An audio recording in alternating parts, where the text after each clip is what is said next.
Let's bring him on, Nick Wright. I don't know. A little nervous, kind of nervous. No, I don't see how the Chiefs can win, Colin. I mean, let's be honest. I mean, it's ridiculous that they're even favored. I mean, but Vegas is smart. They're not even the full 3-point favorites. What have they done to earn that?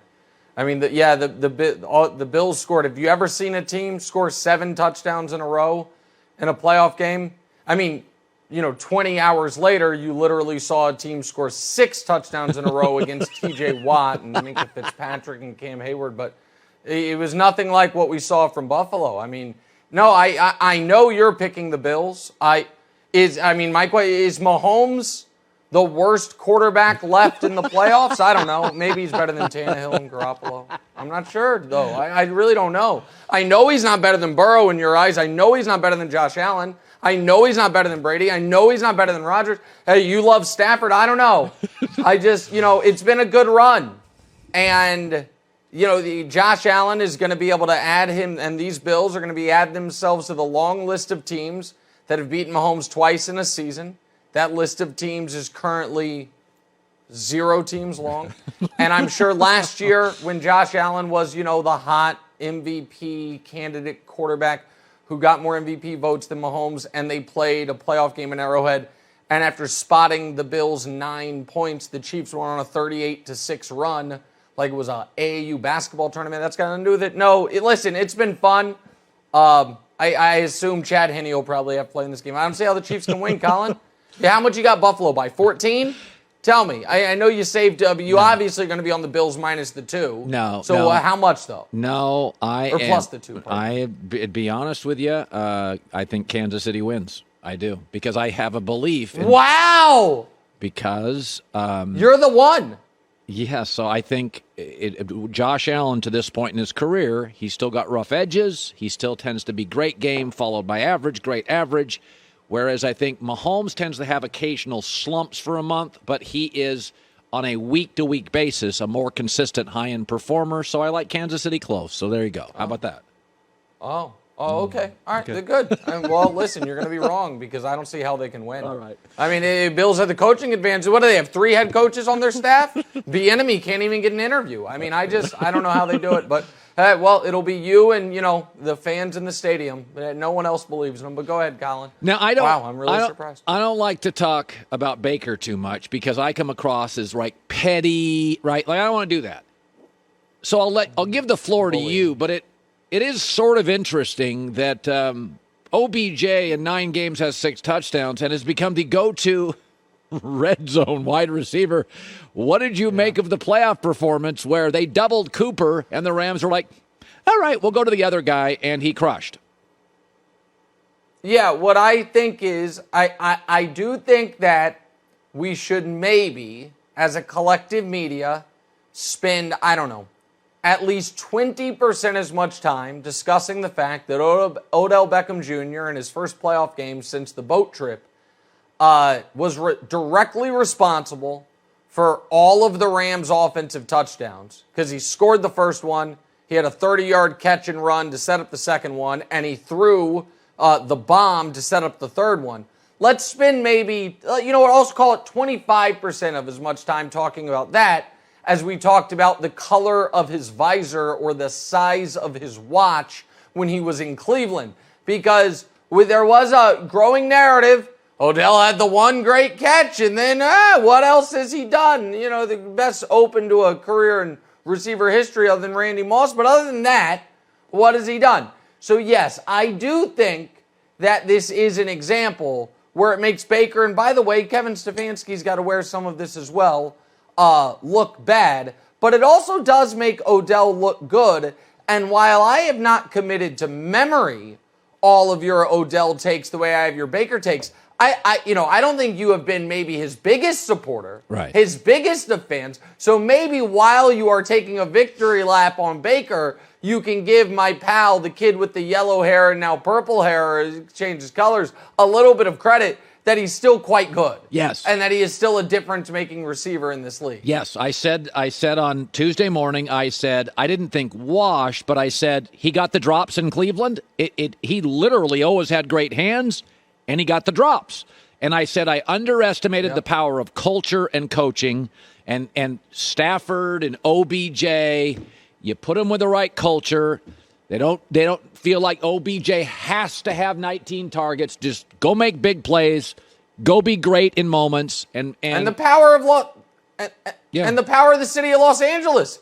It reinvigorated you. Yeah. There was a couple years there before you got to L.A. People thought, Cowherd lost his fastball. That's right. Got out to L.A. It's like, as good as ever. All right. Okay. So Wednesday is your tier day. So I haven't seen this morning. Yeah. I heard you talk about it when I pulled in, but then I didn't see it. So show me, what are your tiers today? Wednesday tiers. All right. So tell me what we can just show up, and we can show them to you right now. So we can go bottom to top. The Titans and Bengals. One team will win, and then that team will lose the next week. One of them will be in the Final Four. They can hang a banner like Michigan State, but that's it.